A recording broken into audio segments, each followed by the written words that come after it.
Good evening everyone, my name is Michael Kennedy. I want to begin by acknowledging the Bunurong people of the Kulin Nation, who are one of Australia's First Nations peoples, and I would like to pay my respects to their elders past, present and emerging.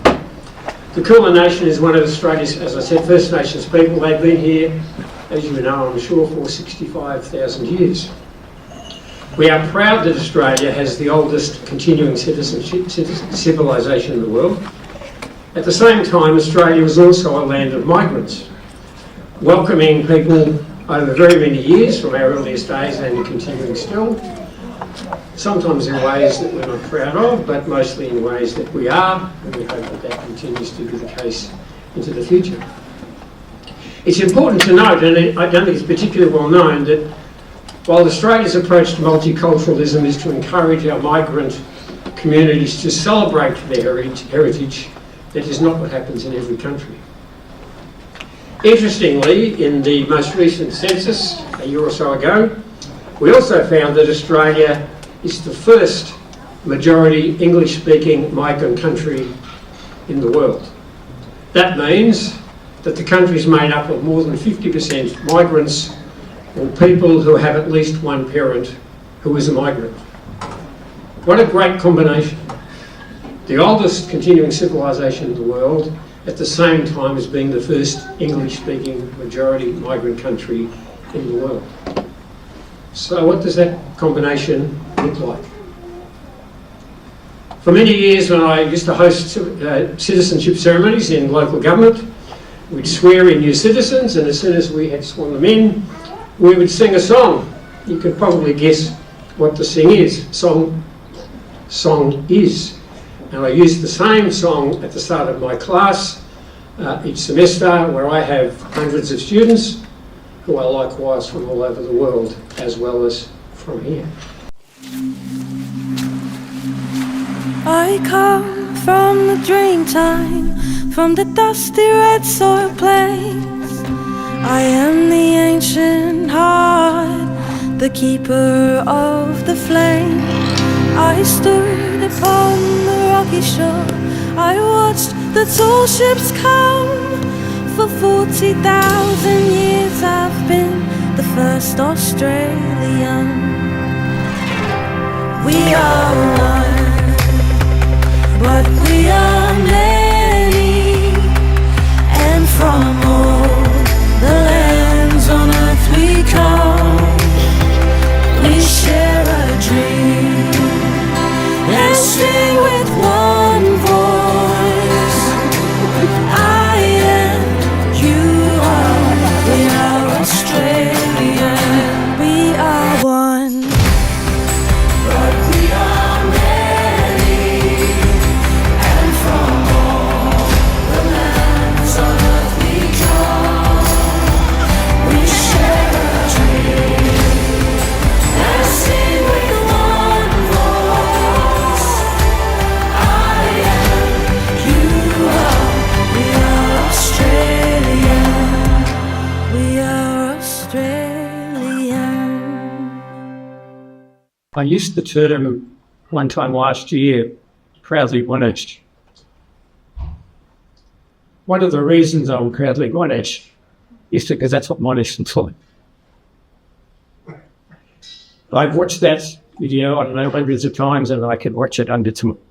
Please welcome our Head of Department, Professor Harvey, to present this address.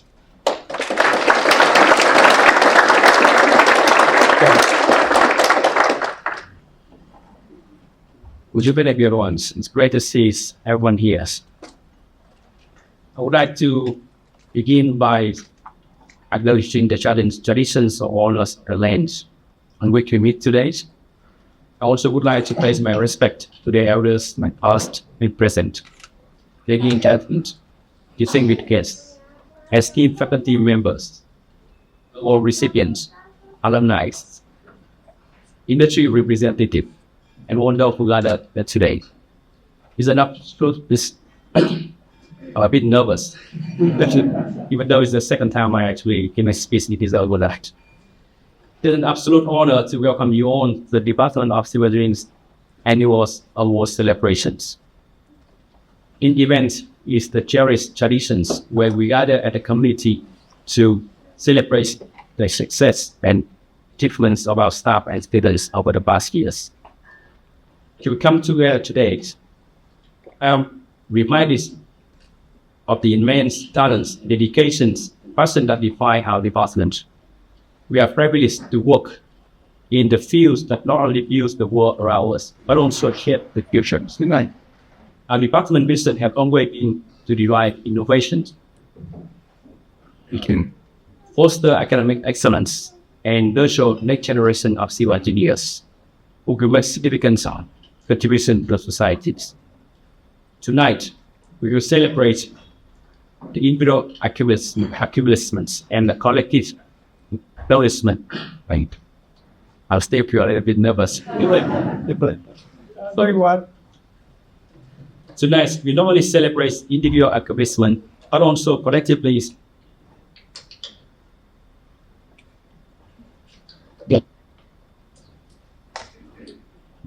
acknowledge the support of our leadership sponsors, those who plays the pivotal roles to foster excellence in our department. Through the prestigious awards, we will recognize the achievement of our staff and students across various activities. I'm eagerly anticipating joining you later tonight to introduce and acknowledge our distinguished alumnus of the year's award winners. These special honors will be accompanied by their closing address. I'm sure we certainly inspire. Looking back the past 12 months, our department have achieved numerous significant milestones and achievements that deserve recognition. We have witnessed the groundbreaking research, innovative projects, and numerous accolades that reflects our commitment to qualities and innovation. Allow me to spend some time to highlight those achievements, which I consider remarkable. Professor Jeff Walkers, who received the most prestigious laureate fellowship from Australian Research Council. This award will support his research in developing solutions for natural disaster surveillance and the potential to reduce significant loss of life and billions of dollars in property damage caused by bushfire floods in Australia. Last year, only 17 fellows across Australia received the awards, and Jeff was only one at Monash to receive the awards. And congratulations.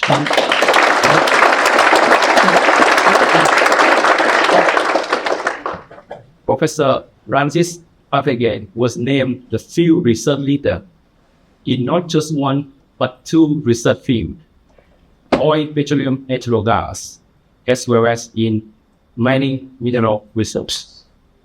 And on top of that, even bigger achievements.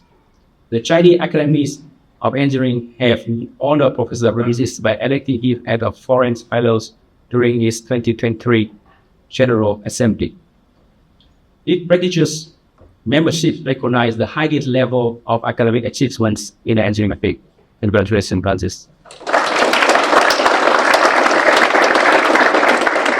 Dr. Gwen Huidon secures a major research hub from the Australian Research Council for infrastructure net zero, aimed at reducing carbon emissions.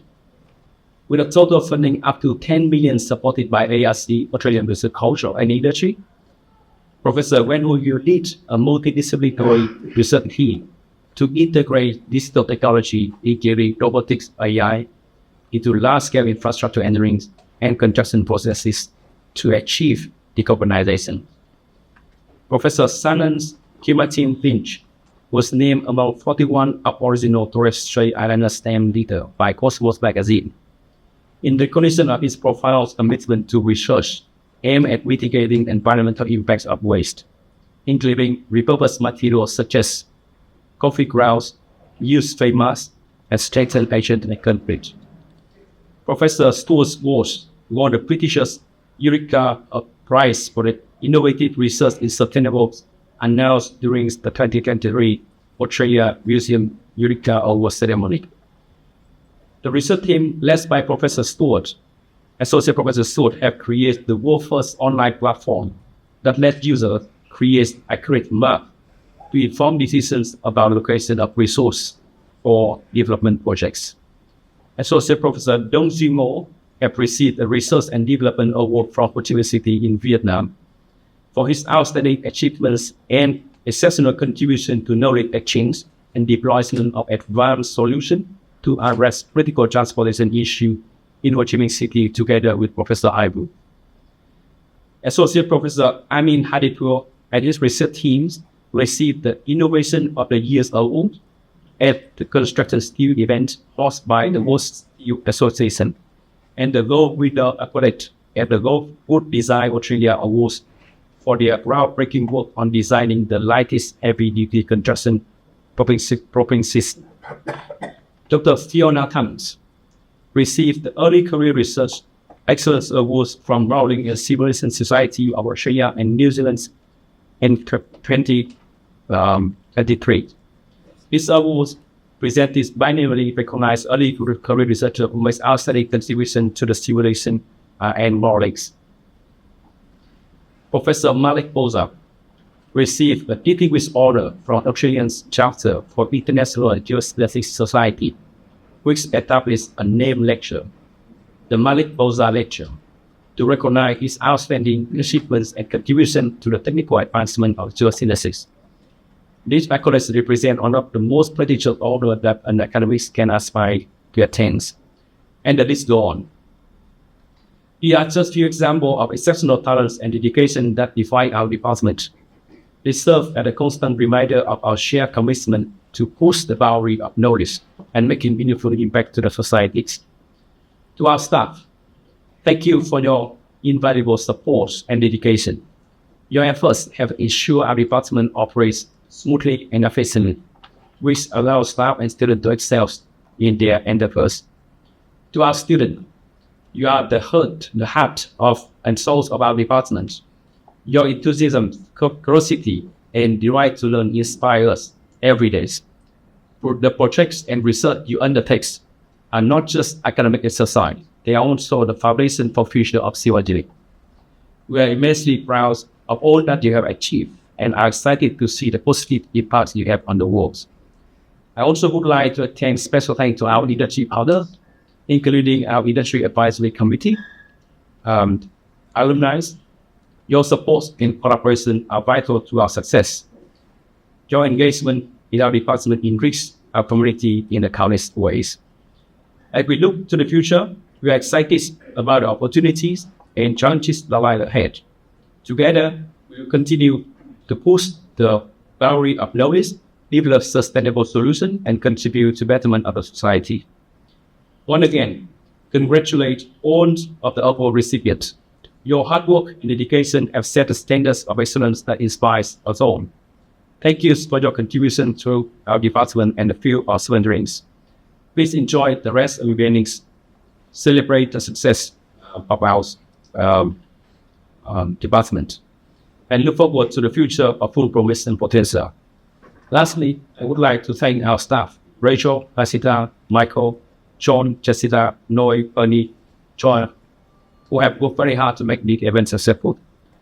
Without further ado, it's my great pleasure to invite our Dean, Professor Yannis Pandikos, to share the few words.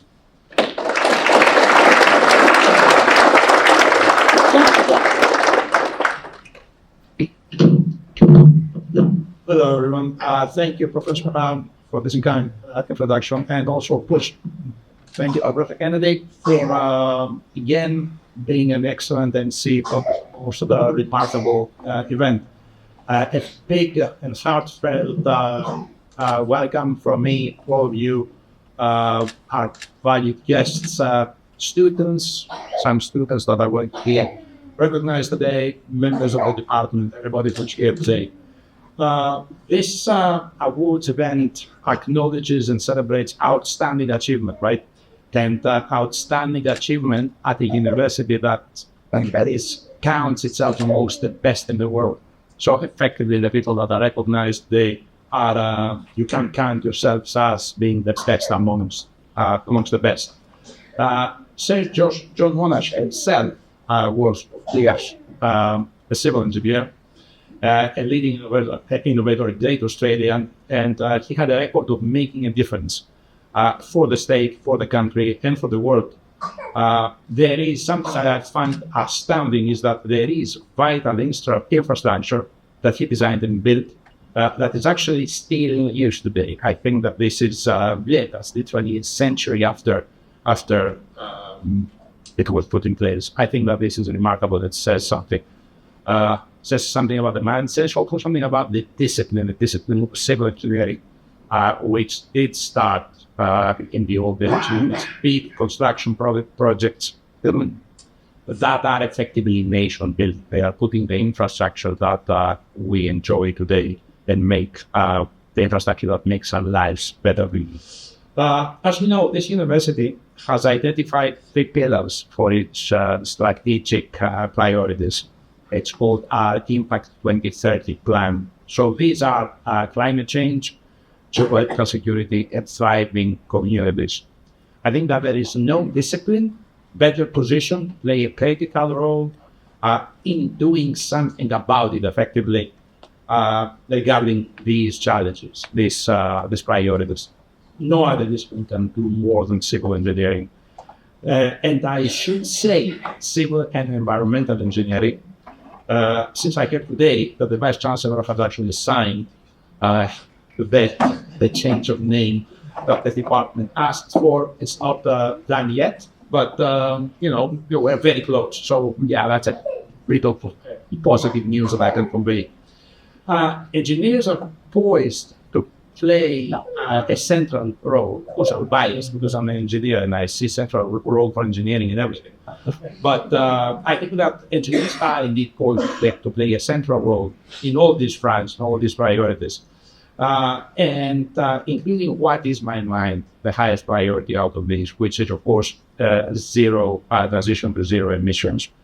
Monash as a whole, our faculty, this department, your department in particular, and you, the students here as new graduates, right? The people who are there to go up there and change the world and lead the change, lead the transition, need to be committed to making a difference, right? Get difference in everything we do on those fronts. It involves high level of professionalism, understanding of sustainability principles, strong ethics outlook, and of course the amazing technical skills that I know you have. I also know that the passion to make a difference is a key reason why you chose to study engineering, but also why our staff, the staff in this department, in this faculty, is putting, have such a teacher conduct this groundbreaking research in this field.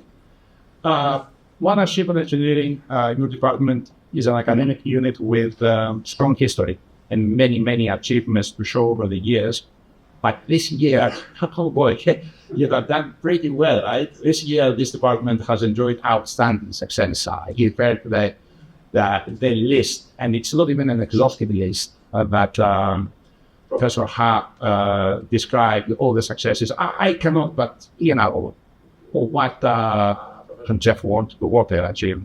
Apart from winning the actual laureate from the ARC, it is the only laureate, of course. This has to be repeated again. It has to be, the university needs to be reminded. This was the only laureate this year came to engineering, to this department. So that's very good news. The fact that Professor Rajit Patekama won this amazing recognition from a very difficult to get in learned academy, become an academician in the Chinese Academy of Engineering.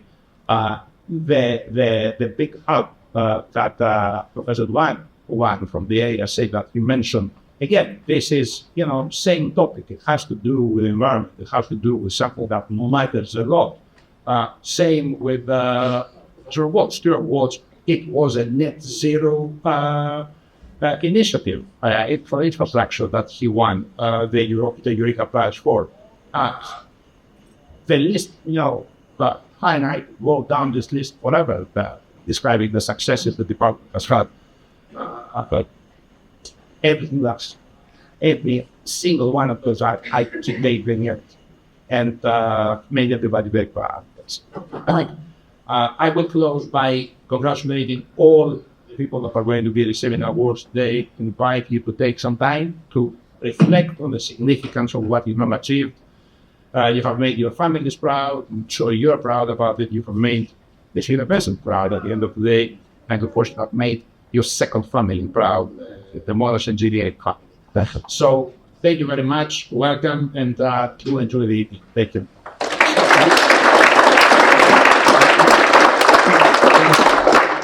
That's okay. See, we're not the teacher. In the year or in the bit that I've known the Dean, I've never actually seen him make a mistake. We just predicted this night is going to be sensational. We don't know that's going to happen yet, but anyway, we'll do our very best. That's what we aspire to do. As the Dean just said, this event is a celebration. It's not a funeral. Nobody died. So it's an uplifting, positive, to be enjoyed evening, and that's the way that we always conduct it. That is our tradition. And as a part of that, so that you just don't just have an endless stream of names being called out and photos being taken, and you sit there, giving names, we invite all of our award winners just to tell us something about themselves. It may be something to do with their studies and we can adopt them. It may be, in one case tonight, somebody who's got hundreds and hundreds of photos of their dog on their phone, and apparently nothing else.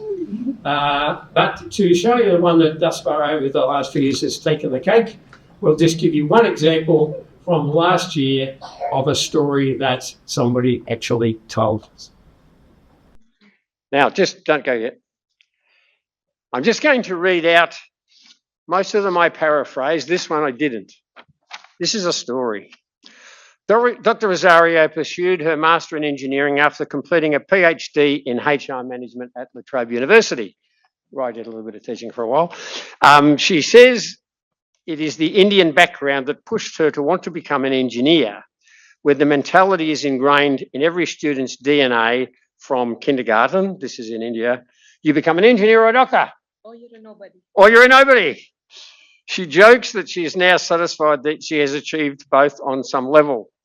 One memory of this course she will carry for life, this is amazing, is when she made her final project submission on LMS, that's a learning management system, in the Northern Hospital's birthing suite, with her third baby girl arriving in less than 20 minutes, with a hubby Gopi in charge of the epidural and the doctors awaiting Monash's Turnitin submission confirmation. Like, that's the most creative story I have ever heard about somebody submitting something. It's amazing. I'm ready to push. And I said, no, I need the confirmation. How diligent are our students? So it looks like she's ticked all the boxes. That is amazing. Congratulations. Okay, with that, we move on. So we start with the departmental awards, and Abu is going to come up and present those. Okay, so the first departmental award is Jess Mavrodakis. Jess came to Monash only a couple of years ago, so she came and worked in the head of department's office, and she made the transition from the outside world to academia, which for anyone that hasn't made it, boy, it's a journey.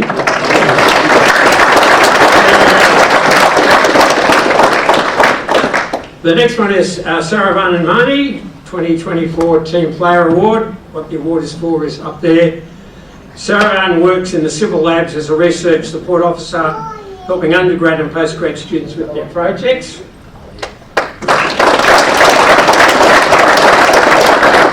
The wellbeing needs of students, to bear in mind many of them live a very, very long way from home when they're at Monash, like countries away. He became a Monash wellbeing champion and started our now very successful pickleball competition. I have no idea what pickleball actually is, but they tell me it's really good fun, and it's physically good as well as socially engaging, so that's fantastic. The next one is Michael Leach, the 2024 RHNS Award. You would actually hope he'd win this.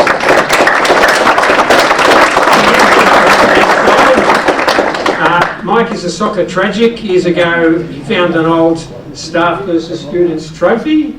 So he resurrected it, resurrected the annual match, and it's now played in social good spirits every December. So well done, Mike. told me that. Okay, the next one is 2024 Award for Excellence in Teaching, Tim Peterson.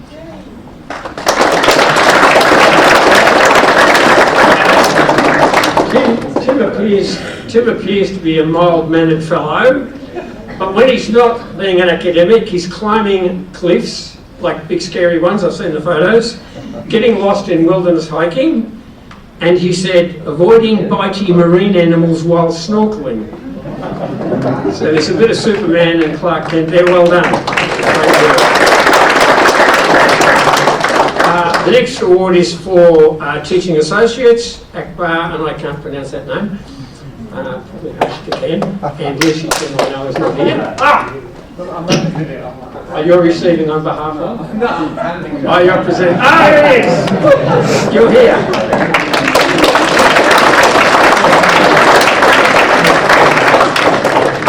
We didn't get any dirt on him, but we'll get it at some point to let everybody know what it is.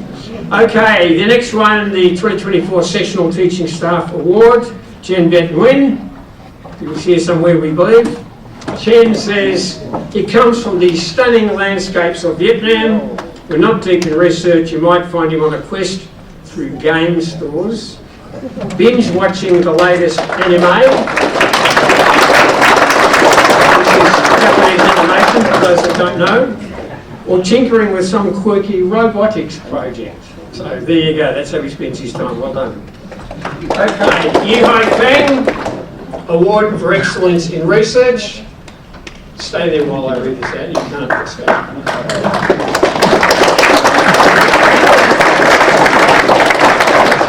Now this is one of those heartfelt ones that he should be here while I read this out. Yi Hai was in the next office to me, said, I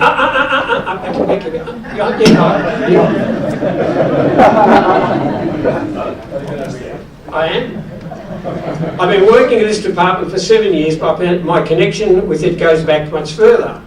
As an undergrad student in Tongji University of China, I had the opportunity to work on a joint final year project with students here at Monash, supervised by Professor Zhiling Zhao. This was my first encounter with the department, and the exceptional calibre of academics and students left a lasting impression on me. I'm now supervising FYPs and teaching those brilliant students. It's incredible to see how life has come full circle, and I'm deeply honoured to be recognised and able to contribute to the very department that played a pivotal role in shaping my academic journey. This award is not a reflection just of my individual efforts, but a testament to the hard work and dedication of my entire research team, my PhD students, research fellows and research assistants. Well said.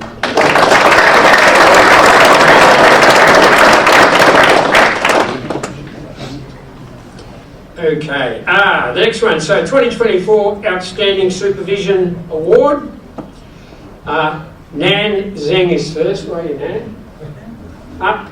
Now, this is a very different story. As a typical Chinese person, we are obsessed, I know this, we are obsessed with number 6 and number 8. Listen to this list. Up to this year, I have been at Monash 6 years and just got promotion to Associate Professor. Yes, he did, well earned. Up to this year, I have won 6 significant recognition awards, including this award, since joining Monash. This year, I have 6 Q1 level research publications. Up to this year, 6 students, you start to wonder if you rigged it, don't you? Up to this year, 6 students have graduated under my supervision as main or co-supervisor. Thanks to the joint efforts with Ha, Victor, Ranges, this year we bring our joint international education enrolment to 6 students. Listen to this one. I will send my son to a total of 6 after-school programs, such as sport and language learning, so that I can be free from him. Just keep with this down and writing. This list, it says, can go on, and I hope everyone can share this luck, and 2024 can be your lucky year. To make it even more fantastic, I'm 2 awards away from holding 8 significant awards. If the department can award me 2 more in the next year, I'll have a good year then.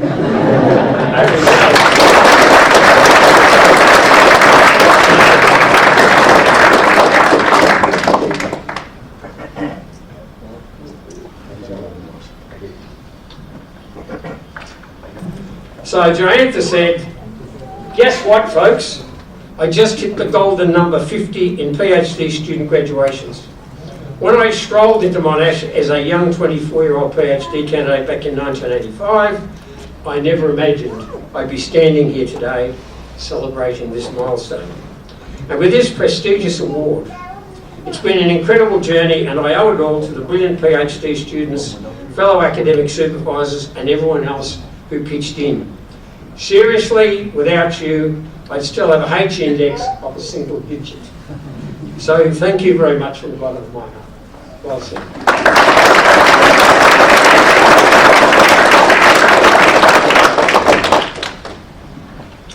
Okay, so moving on to the IAC Member of the Year Award. And I would like to just begin by acknowledging Terry Etchells, who has recently joined us on the committee, so welcome for your first gig. So our IAC committee plays a very important role and a valuable link between the university and industry stakeholders. In rapidly changing times, that collaboration with industry is of increasing importance as we seek to ensure the continued relevance of our research and our teaching. The award for IAC member, as I said, goes to Charlie Littlefair, who is a very senior IC to the Managing Director of South East Water. I have known and worked with Charlie for 20 years on some major water reuse projects, industry-leading innovative projects. Great stuff, which is typical of Charlie. He's a great innovator, great contributor to the IAC. He was one of the members of the IAC that helped me create the subject that I teach, which is all about industry practice, and he, together with David Collett and one other member, actually come along and teach practice to our students. Sadly, Charlie can't be with us because he is seriously ill. He's been seriously ill for some time. We were hoping that he might be better by now. He's back in hospital. Hopes and prayers are with him. We're certainly looking forward to him being back with us. And in his absence, David Collett, the chair of the IAC, will accept it on Charlie's behalf.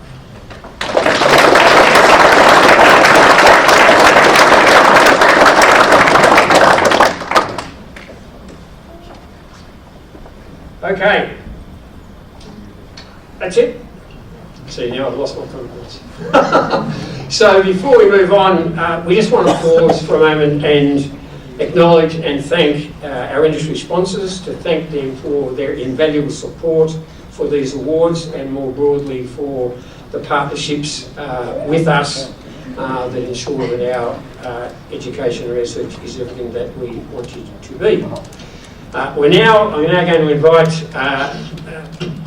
Adrian Neal, who's the Director of Monash Innovation Labs, as you can see, and Deputy Dean, to talk about their programs. Thanks. Thank you, Michael, and thank you very much for the invitation to talk tonight. I think I'm acting as an interlead between the different awards that have been given out today, and it's a great pleasure to be here to see them celebrate all the successes that Christopher just wanted us had over the last year. So I've been asked to talk about Monash Innovation Labs. This is a relatively new initiative that we've had within the Faculty of Engineering. We've learned a little bit about how important industry activity is for the faculty and for the departments. And this is a recognition of this. This is a facility specifically designed to increase the amount of industry action that we see, the amount of integration between our activities and industry's activity. So what we've done is we've repurposed 2 different buildings to have a dedicated space to work with industry. What we're providing through this is access to our expertise. So we've seen awards being given to our academics, our research, and we've heard about the research excellence. There's 3,000 people researching STEM-based subjects on this campus, but we're working across different faculties to provide access to this expertise. We have talent, a lot of student talent. We're about to celebrate some of it in a moment. We have 23,000 students on this campus studied STEM subjects. We're also providing access to research infrastructure. So there's 24 research platforms that the university houses on this campus. And we're providing space for industry partners to actually have an innovation centre on campus in innovation. So we have a little bit from each one. So access to expertise. He worked on the different ways that we can do that, on the different programs that we can offer. And one example is the industry doctoral program. which is a way of having students working on a doctoral qualification with a very close link to industry. Those can be graduates, they can also be people who are already employed in companies. I've got a picture of Eddie Attenborough there, and yes, he is related to David. He's an industry PhD candidate. He worked with a chemical engineering startup going back to optimize their food and powder production. We'll hear a little bit more in a video at the end to add the video. Access to talent. So we hear a lot from the industry about the skill shortage. But we've got, as I said, 23,000 graduates on this campus. The future of our profession is here at Monash University. And the future of our profession is looking outstanding. So we've put together different internship programs to provide access to those students so that they can work on industry-relevant problems with industry partners, either at their sites or here with supervision from our academic team. We have the co-op program. We should hit 200 students this year for the first time. The industry innovation program, much newer. We should be getting to 30 students this year for that. This is really good way of providing a pipeline into the industry. It's also excellent for our students to get that experience before they graduate and don't lose the workplace. So we have an example there of 2 students who work through the industry innovation program to work on a direct air capture project for Woodside Energy. It says they design, build, analyze, and optimize a system to specifications. You can see there's some commercial concerns about the amount of detail we can give on that project. And then we offer access to facilities. So within the Monash Innovation Labs, we've created facilities where I'm looking at smart manufacturing, smart processing, and most relevant here, the smart infrastructure. So we've been working with various different colleagues, 6 of them from civil engineering, on putting together a demonstrator of what smart infrastructure can look like.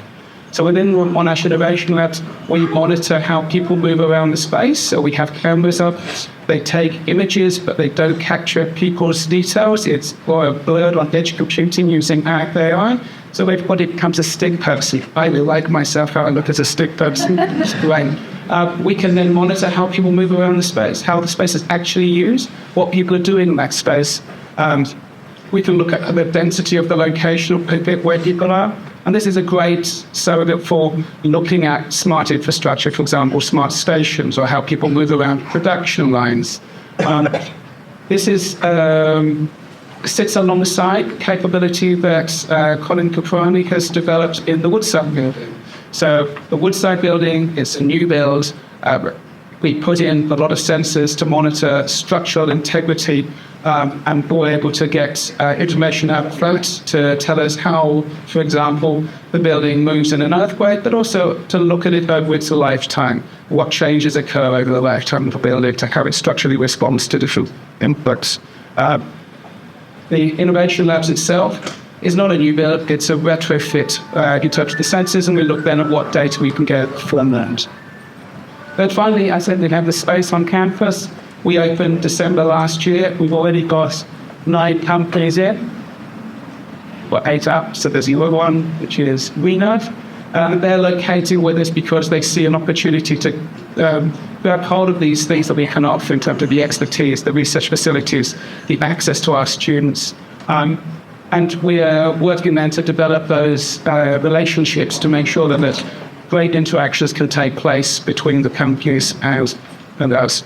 So we have offerings which are broad, they're open to all. You don't need to be located in the innovation labs to work with us, to reach across faculties, to find the expertise you need, and to access our students. The longer-term vision for Great Wrap is to replace petroleum-based plastics with a compostable alternative. Research is critical. We need to be optimising our material all the time, keeping an eye out for what could be coming down the line, which may give us a better material or a competitive edge. Partnering with Monash has had immeasurable benefits for us. We've been able to access their equipment, their technology, their expertise to help us innovate and optimise our materials. We'd heard great things about Monash's Food Innovation Lab, and so we were very keen to set up a connection with Monash and work on taking food waste to bioplastics.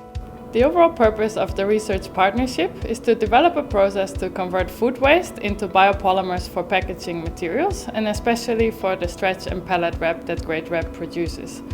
This will enable a circular carbon economy to be able to do this within Australia.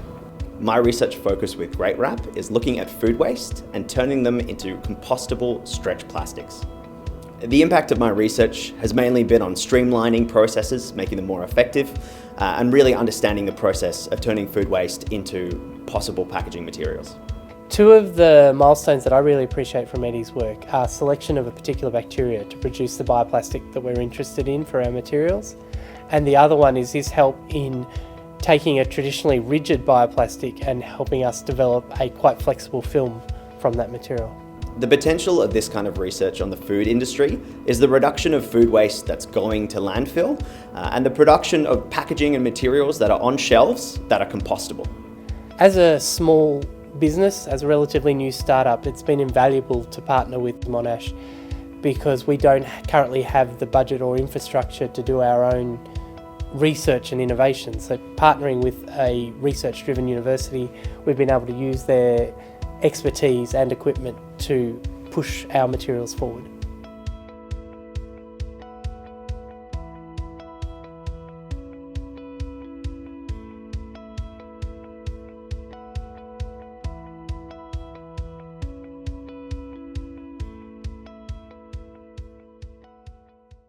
So that's it from me on the Monash Innovation Labs. Thank you again very much for the invitation. Very happy to talk to companies big or small about what we might be able to help you with and the challenges that you face and the access to the talent that we can provide.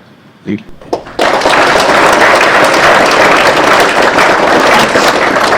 Right, we now jump into the undergraduate student awards, the first couple of which are being presented by her. And just as we start to do that, Harsha and I would like to particularly acknowledge, firstly, the person down the back of the room, Catherine Colo. Like me, she's a very early start in the morning and she's generally well gone home by now. And Catherine, we appreciate very much you, because Catherine's not immediately part of our team, can you do us a big favour? And she's here. Bernie Blake from faculty, again, has been helping Harsha with all manner of things behind the scenes. And Joanne Hathaway, who used to be in the role at Harsha, who is now in. But what we say in civil, it's like the Hotel California, you can check out but you can never leave. So she's still helping us. Okay, so the first one is the top first year single degree graduate. Yep, there we go, that's all good. And now I've practiced saying this name, Satnarayan Anandakrishnan. There you go. When we contacted him, he was in Queensland seeing the annual humpback whale migration off the coast. He said getting to see these gentle giants travel great distances with their young calves was a once-in-a-lifetime experience.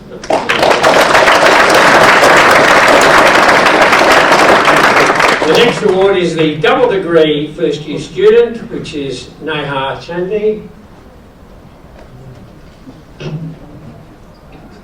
Yes, there she is. Now, I don't know if you can tell looking at her. She's a black belt in karate.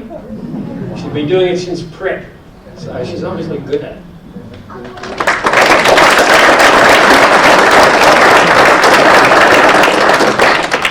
Now, the Tetra Tech Coffee Geotechnics Prize is being presented by Andres Sinek and Daniel Tang from Coffee, I think. Yes, come on up, guys. And the awardee is Ryan Lee, who said, I was born and raised in Kuching, Sarawak, located in East Malaysia on the beautiful island of Borneo. As an international student, I am so attached to my home soil that I go home every chance I get, brackets the long breaks in June, July and November, February. Last September, on the last day of my exams, my paper ended at 11 a.m. and I was on the flight home by 11 p.m. So he's pretty keen to be home. I only got back to Melbourne on the Sunday before the semester started. Okay, the next one, the Intelligent Water Networks Water Systems Award. Arash Samyadi is presenting it on behalf of Jason Cotton. Callista George is the winner.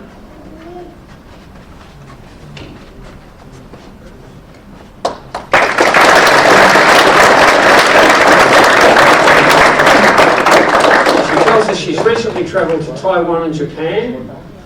Would love to travel to Norway. Has picked up gardening as a hobby and managed to grow her own spring onions and tomatoes.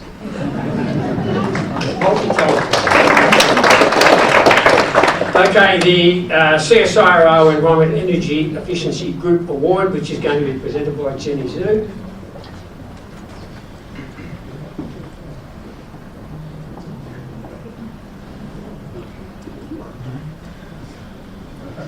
Jenny is not able to make it So because you don't look a lot like Jenny. Yeah, just present a bit there for her because she's in teaching. I want to help people, students. Great job. Now, when I mention your name, put your hand up. Alright. Michelle, which one is Michelle? Michelle? Michelle, born and raised in Myanmar. I moved to Melbourne 17 years old, all by myself, proving I could handle anything. I survived a snake bite and nearly drowning in Bali, so you could tell that I'm good at dodging danger. Despite being terrified of heights, I love the view from tall buildings. Perfect and aspiring engineer, right? So that's Michelle. Grace is a simpler story. Plays the Spanish classical guitar. Awesome, well done. Sue. This is a fascinating one. Conversation with a Monash alumnus from a renowned consulting firm. He emphasised that as environmental engineers we must consider not only technical solutions but also economic and social approaches. He mentioned a company striving for carbon neutrality by making their office efficient with solar panels and other costly technical measures.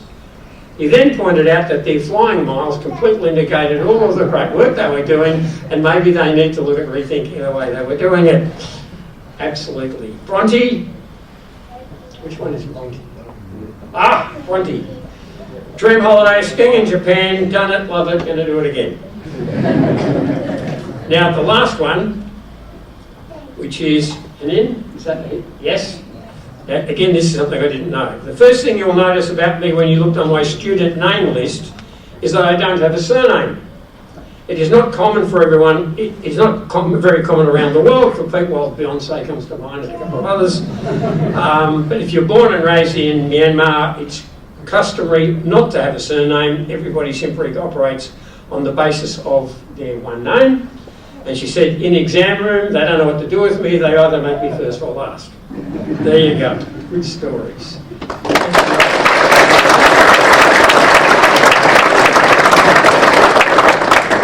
The Traffics Level 2 Traffic Engineering Award, which we presented by David Trotter from Traffics, and Jai Lewis is the recipient.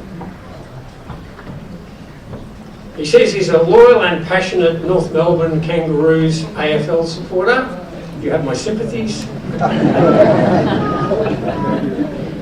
He has attended every Victorian-based game since he was 5 weeks old. That's extreme. Well done, good work.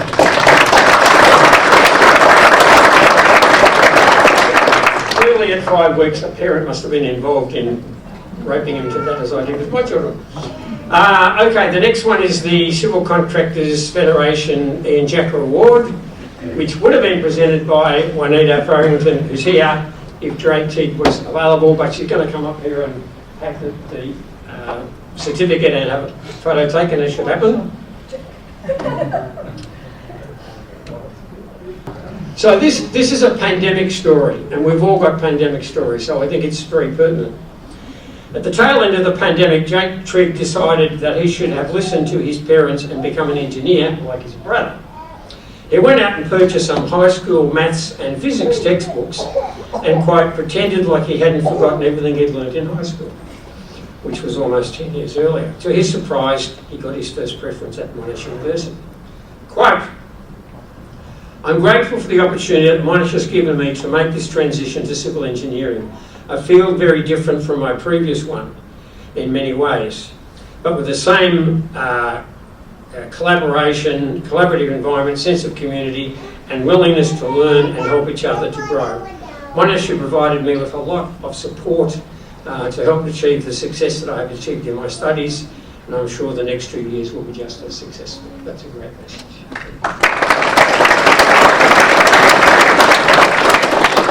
The Australian Steel Industry Prize, which will be presented by Sufyanda Suleiman, and Gopal Sriharan is here, because we chatted earlier. Now, I wasn't sure about this story until I checked it with my offsider. I can't remember the last time I completely shaved my beard and moustache off.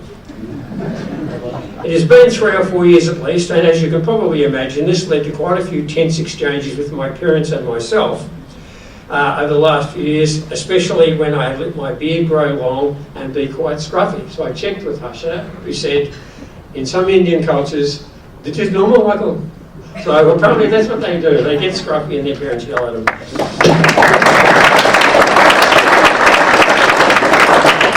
The Douglas Partners Prize for Geomechanics, which will be presented by David Chong from Douglas Partners, and the awardee is Queenie Lee.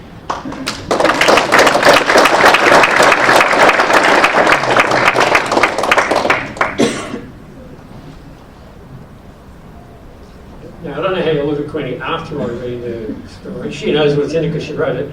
Queenie has a dog called Creamy. Creamy is a Groodle, which is a cross between a golden retriever and a poodle. Queenie and her family got Creamy again during COVID, a time when a lot was happening within our family and I was going through a very depressing period. So this is not a funny story. She has been a great mental support for our family during this time. Queenie wrote, Creamy is an extroverted dog, very friendly to both humans and animals, while I am introverted. Taking her out for walks was a challenge at first because it meant I had to chat with other dog owners, and every dog owner knows that's part of the deal while they play. But through those experiences, I've become much more outgoing and feel more comfortable socialising with other people. Creamy has changed me a lot, and she is my best friend. There you go.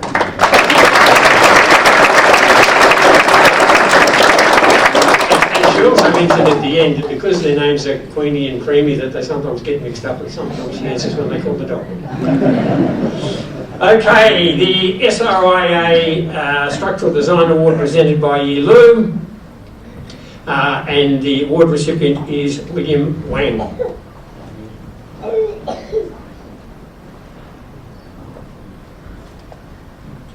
William's two hobby interests are music and art, particularly classical music, where I've learned to some degree the violin and learning to play the piano as I finish my degree in digital modern art, where I admire artists and their varying styles. Some even turn out to look exactly like how the photos look.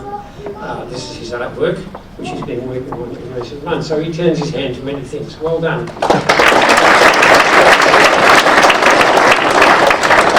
Okay, the next one is the SRI Structural Design Award, and we have, I believe, a video. Winner is Zen.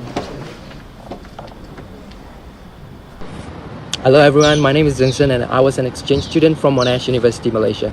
I am incredibly honored to receive the SRIA Structural Design Award. Unfortunately, I can't be there in person, but I am with you in spirit.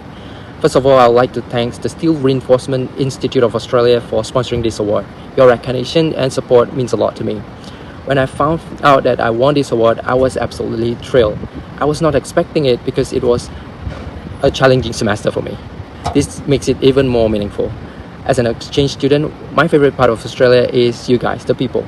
You guys are welcoming and friendly, which makes my time there even more enjoyable. Lastly, I would like to thank the entire Department of Civil Engineering as well as Professor Habui for this incredible honor. Thank you, and I wish you guys a great evening. Have a great event. Bye-bye. The next award is the Institute of Civil Engineers VLA Fred Green Memorial Award. It will be presented by Murad Dingari and Aklon Wong. And the recipient is David Tran.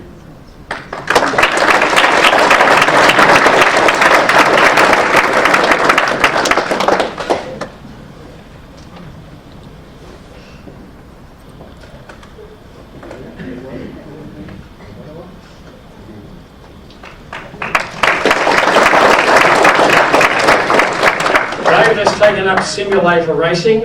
I have no idea what that is. And he says he's managed to have 3 race wins, so afterwards he'll have to explain to you what that means, and hopefully more to come. The Water Research Australia Alumni Award being presented by Karen Rouse, and the recipient is Claudia Thompson.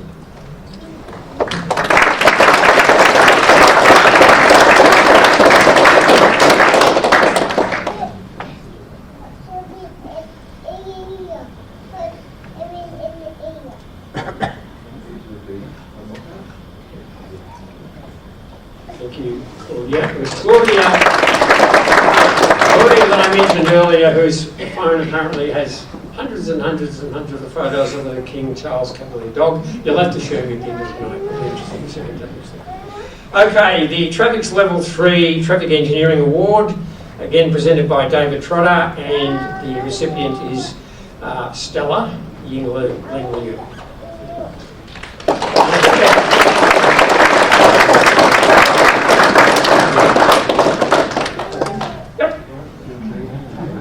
Up the back in the blue circle, I was part of my secondary school orchestra in Shanghai. I started playing the snare drum when I was 4 years old and transitioned to the drum kit as I got older. My mum chose this instrument for me because she wanted me to do something different to all the other girls that were playing the piano.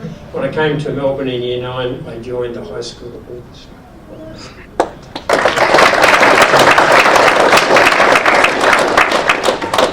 The ACOM Civil and Environmental Engineering Practice Prize being presented by Andrew Aronson, and the winners' names are on the screen.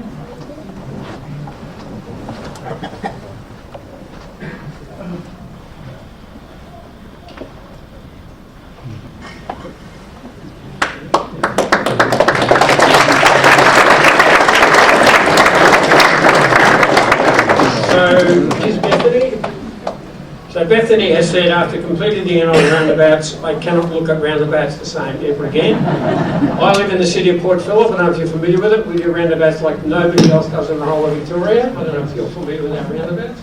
I'll tell you about them later, they're weird. But they work. A Frong Wing. Yes. Aspiration of mine is to share the chance to play a leading role in designing a legacy project, by which he means something like the Sydney Opera House. That's a fantastic goal to have. Charlotte? Okay, Charlotte loves to cook, in particular baking. I enjoy making my own recipes from scratch to have lunch and dinner. I'm also an avid reader and set a goal of reading 52 books this year. Currently, she says she's at 20, so you're a few weeks behind if my calculations are right. So you're going to have to race to catch up. Oh, and Sophie, now I'm going to read part of this, and I'm amazed that she's prepared to tell us the story. Although the bit I'm not going to read out's probably the bit you don't want to know about. When I started university, I moved on campus, living out of home for the first time. I have very vivid memories of the first year of engineering, specifically recruiting second-year students returning from the pub, often in questionable states, to help cut wire for my first year lamp project as I soldered it under the stove extraction fan. I also remember building / hot gluing spaghetti bridges and breaking them over and over again while watching the Formula One, with everyone at ungodly hours like 3 o'clock in the morning. The rest of what she did running around campus, I don't think I should bring out loud. Anyway, where's Lizzie? Lizzie would, identify with all those built out of spaghetti things. That's what she does. Well done, guys. Awesome. Love it.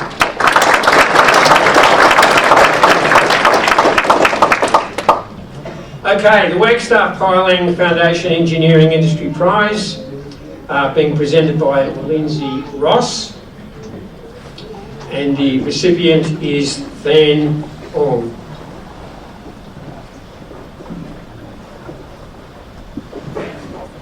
I love this story. This goes back to what we talked about at the start. Born in Myanmar, I moved to Australia as a refugee 10 years ago, with barely any English.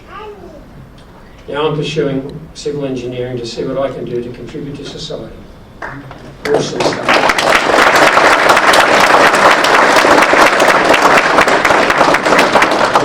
PhD Civil Engineering Award, top graduating student to be presented by Chris French. Winner is Loch Myung.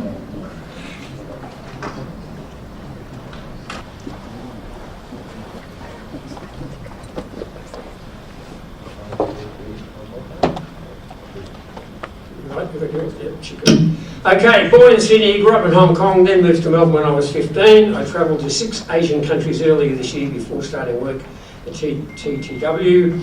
After working full-time, I realised that studying at Monash was my hobby.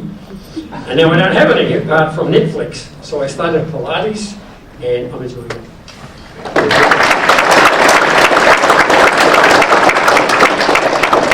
GHD Prize in Water Engineering, presented by Chris French. Amethyst Grayson, Amy. Amy told us the following. Number 1, when I was 14, I shaved all my hair off for a charity water aid.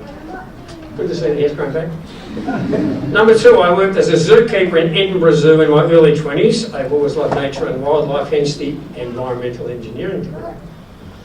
3, I hold a BSc in Environmental Studies from Open University UK before coming to Monash. And 4, I moved to Melbourne from UK 15 years ago and have made it my home. Lovely.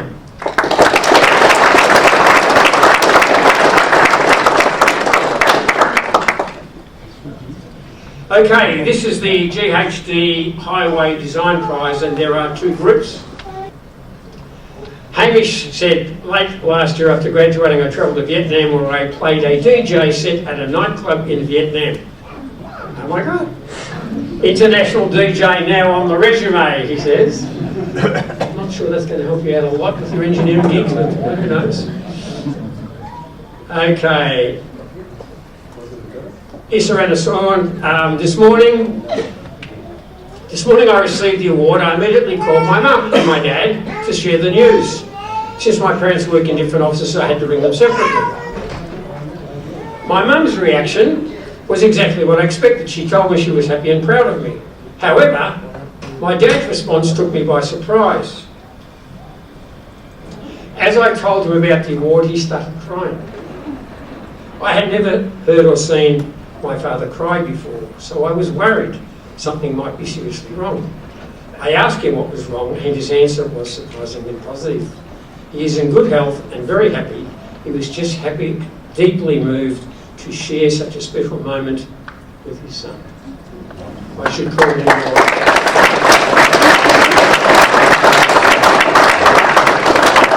Jason. I was born and grew up in Melbourne, and my parents are from Taiwan. I've recently gone to Taiwan for holidays and still vividly remember the nostalgic aromas and flavours of many favourite dishes, particularly Taiwanese beef noodle soup. We're getting into the details now. Hoping to have another opportunity to travel there very soon. Group 2, Liam Morris and Giles Barnes.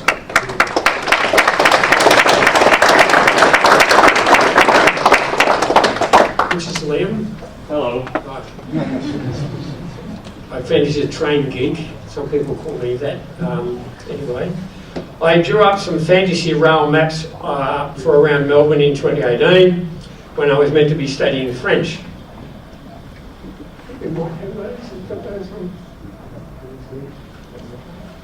There we go. That's the map of Melbourne, according to Liam. I've been to the Kennedy Space Centre. So here he is at the Space Centre. What does he say? Very cool seeing the railway, the crawler and the model demonstrating. He plays the violin and likes board games, and then finally says, but I like trains. I ended up going to Birrarung Ma some years ago to see the scale model of the HCMT, they're the high capacity metro trains, which are now running through Huntingdale, etc. So we're both train people. Giles, this is lovely. I grew up in Glen Waverley with neighbours and friends for whom Chinese was their first language. I decided to learn it and have learned it enough to be able to speak to my neighbours in their mother tongue. How cool. Well done, guys.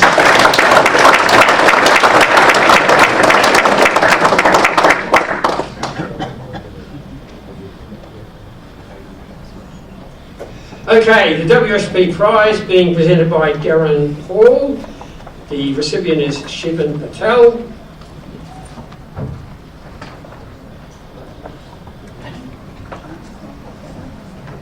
Shivan told us, one of the most interesting places I've travelled is to the Himalayas in Kashmir, India. Earlier this year I completed a 14-kilometre pilgrimage up the mountain to the cave with my family. On the way down I decided to walk halfway before riding the horse to speed up the descent due to the rain. However, I ended up regretting that decision as the horse almost slipped and fell more times than I could count.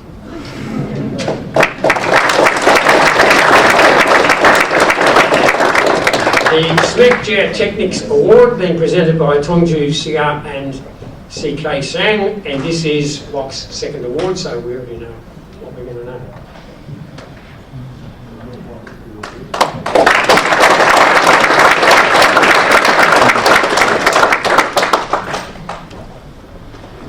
Right, the Veolia Environmental Services Group Award for Environmental Impact being presented by Victor Cheng on behalf of the sponsor. Yes, Victor. So the four names are there. Sarah, Sandra and Anna, I think, are all here. Alexa's not, so we should have three. Yes, there we are.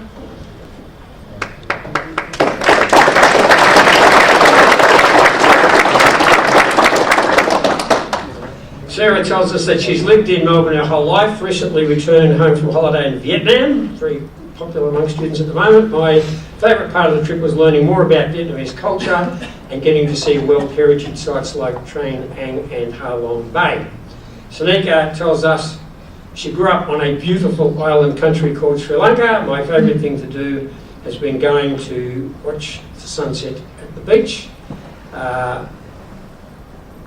Just work out which one of these things to tell you. I've got a plan A and a plan B when it comes to my career goal. Plan A is to end up at NASA. Talk to Jeff. Very well connected at NASA. I know it is a long way to go. And plan B is to become a professor and talk to any of us. Okay, I don't think we have anything.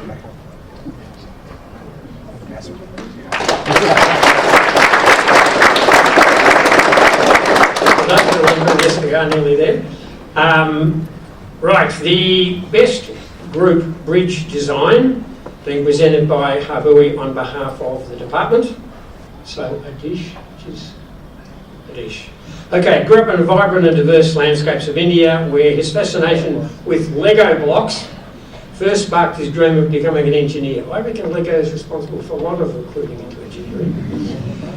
Building intricate designs with those tiny bricks taught him the value of patience, precision and creativity, skills that have guided me through my academic journey. Mohammed, both my father and grandfather are civil engineers. Also, I have three uncles who are also engineers in different fields. I found them very cool and smart. Is that all of your experience? Do your uncles find you cool and smart? I'm not sure that all of the case. Hence, naturally, since childhood, I've always expected to do well in maths, been expected to do well in maths, English and science. All I wanted to do was be an engineer, and I'm grateful to God for the opportunity to come to Monash. And then he ends with a quote from Einstein: "Science without religion is lame, lame without religion is blind." Great. Okay, now we have just three postgraduate student awards. The first is the Walker Family Award, and we're talking about Jeff Walker's family. It's a long-standing award. The winner, the award recipient, is not able to be here, but we'd still like Robin to come up and have the photo taken with the award. It's part of the tradition of the department and a very important award. We have a video.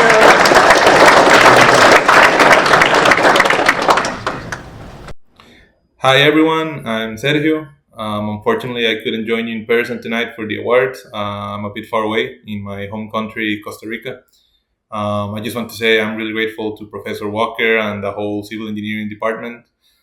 I'm truly happy and grateful for this recognition. I have great memories from my time at Monash and in Australia. Hopefully it's not long before I'm back. And thank you again, and I hope everyone has a great evening.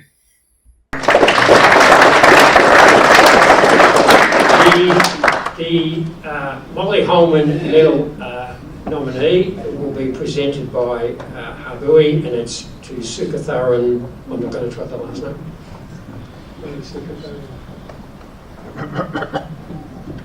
Now, this is a fascinating story which I have abbreviated because it gave us the full story.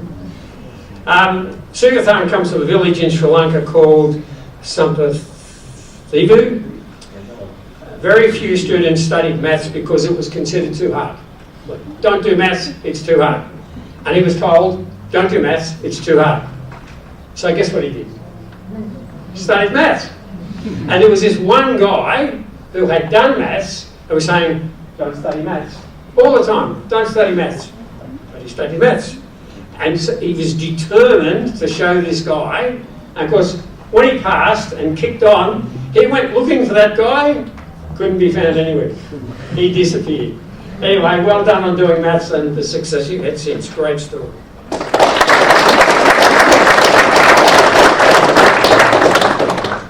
The Eric Lawrenson Medal, which will be presented by Habui, and the recipient is Marcella Silva.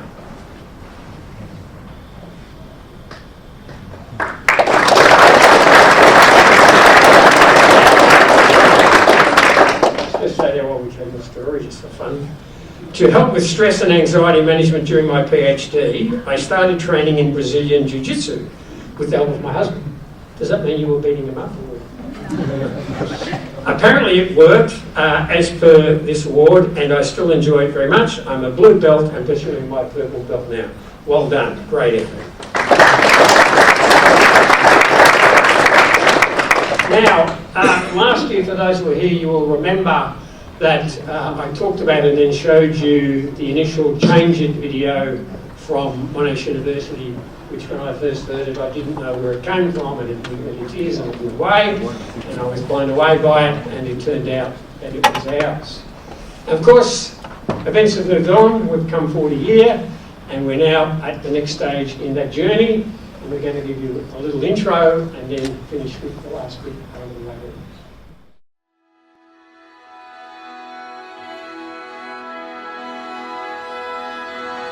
Roll up our back, please. Cameras are rolling. I came to Australia with a backpack, just having my laptop, a cell phone and nothing else. Monash was my first and definitely my last choice. It was just a picture of a rover saying apply now, and I saw it and I thought, oh my goodness, I must do this. The world is changing economically, socially and environmentally. It's always evolving. Monash doesn't stop still. Seeing that men and women, they have equal opportunity makes me feel happy, and this is what I was working for back home.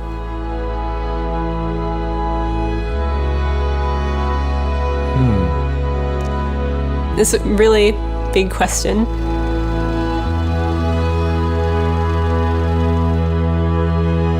Sorry, I'm getting emotional. I can't believe I'm meeting future me. Oh my gosh. I always knew we would make a difference. I hope I get to visit Mars one day. Mommy and Daddy would be so happy. I think she would be really delighted that I'm helping support young people and emerging leaders. I almost wish that I could go back to where she was and experience it all again.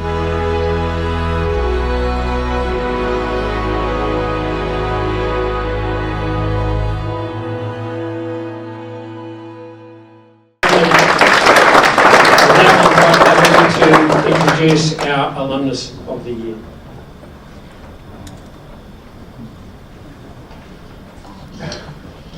Well, it's now my pleasure to announce the Monash Department of Civil Engineering's Alumnus of the Years for 2024. This prestigious award is presented to the members of our alumni community in recognition of their significant contribution to engineering profession and community. Each year, we are delighted to present this accolade to Ms. Meg Fanning.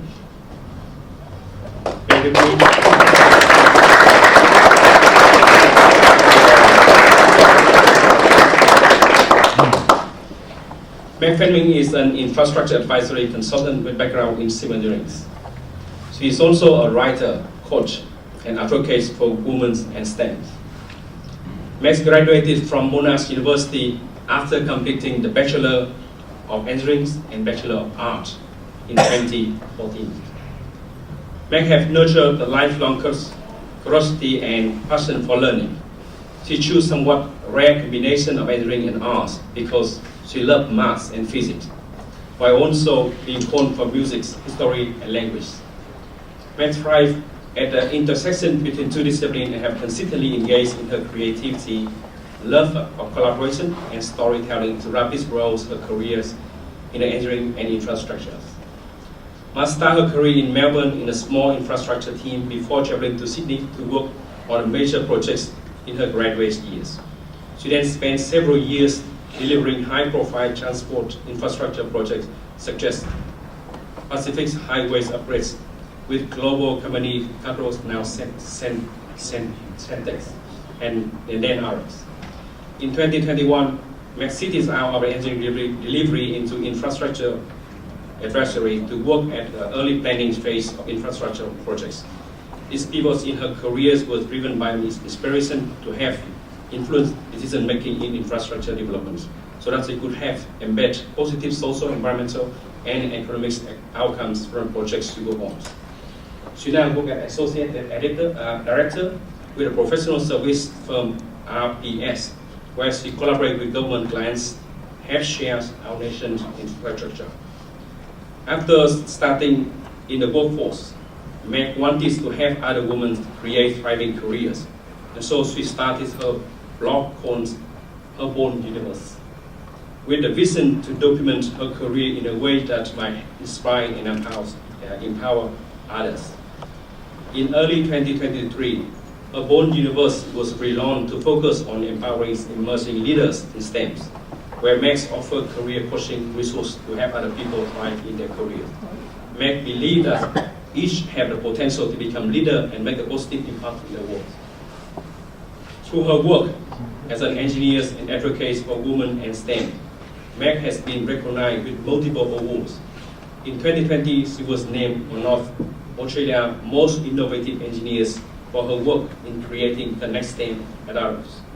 She was also awarded Consult Australia's 2020 Future Leader Award. And I would like to invite Meg to give the address.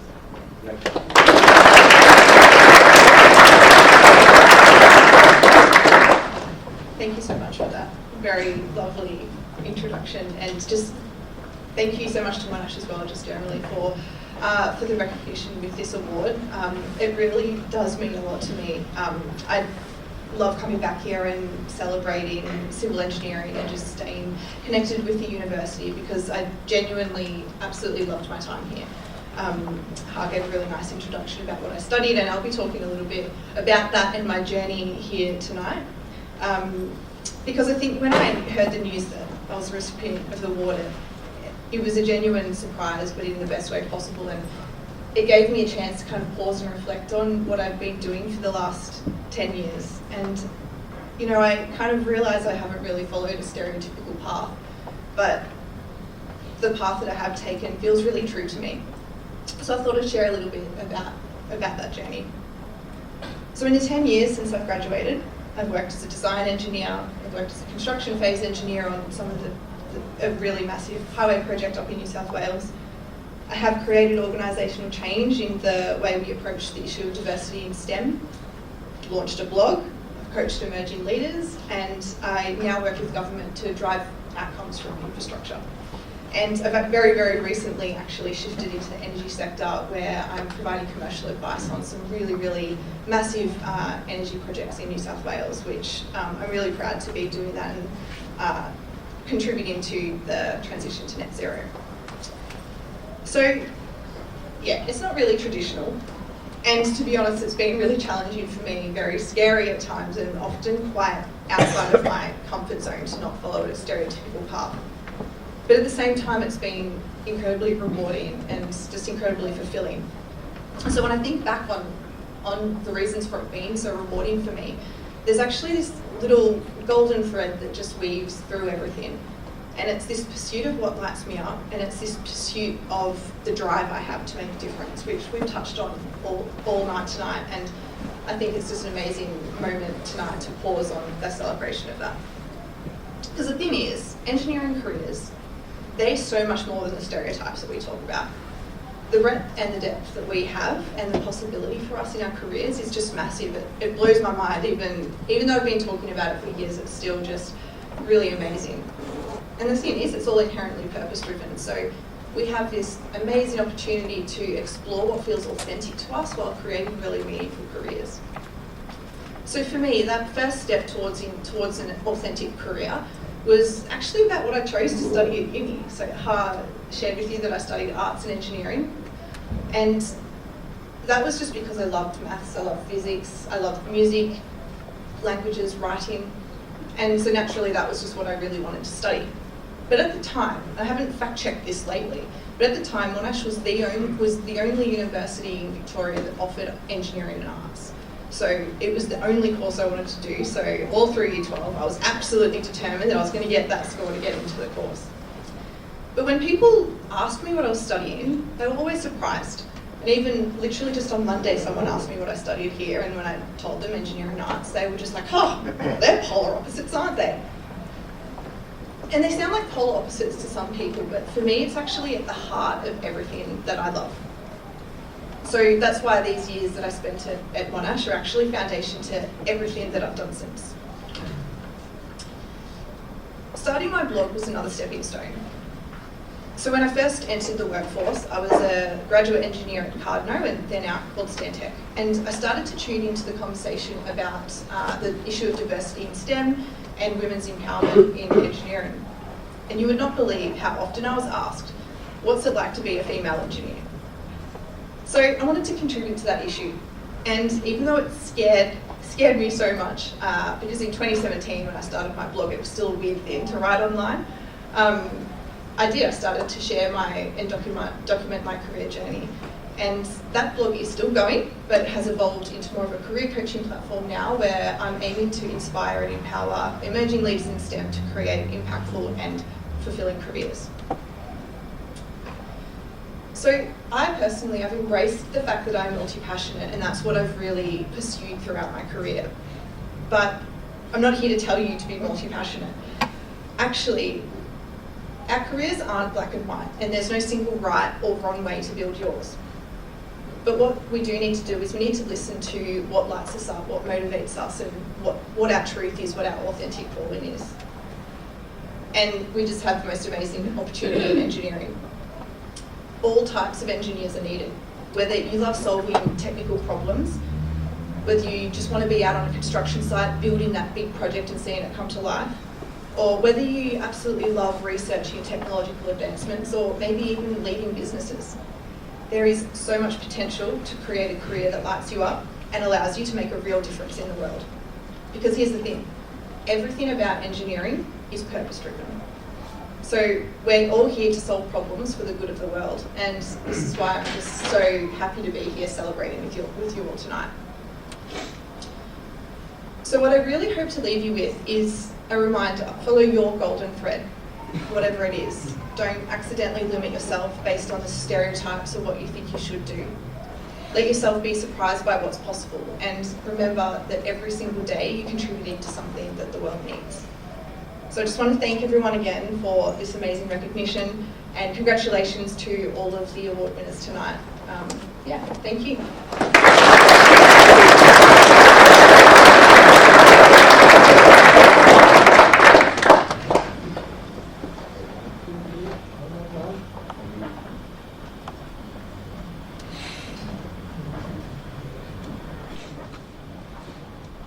Wow, what a great wrap-up.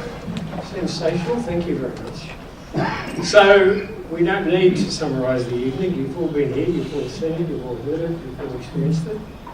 So as I said a little while ago, moving on a year from the change of last year and having had that little taster, we had to zero in on engineering and look at this a little bit more deeply. So we finish the evening with this.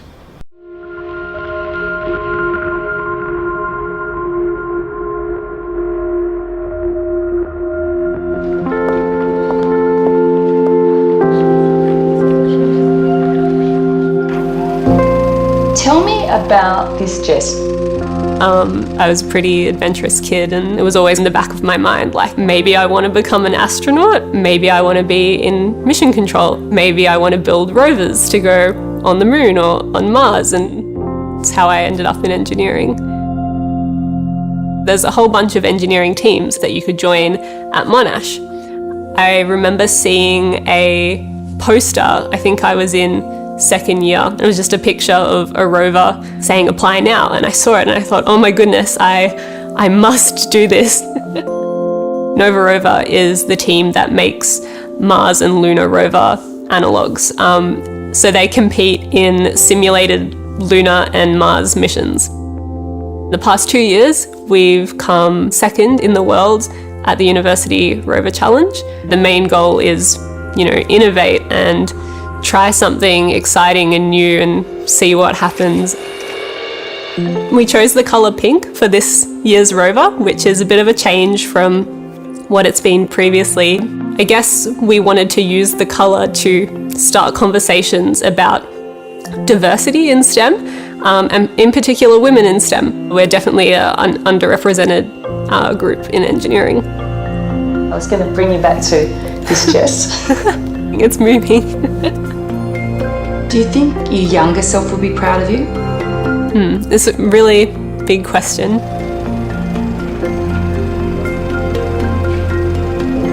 Hello, future me. It's crazy that you're making our dreams come true. I hope I get to visit Mars one day. That would be so awesome. I know we can do it. I'm very glad that I've ended up here, and I almost wish that I could go back to where she was and experience it all again, because it's really been phenomenal.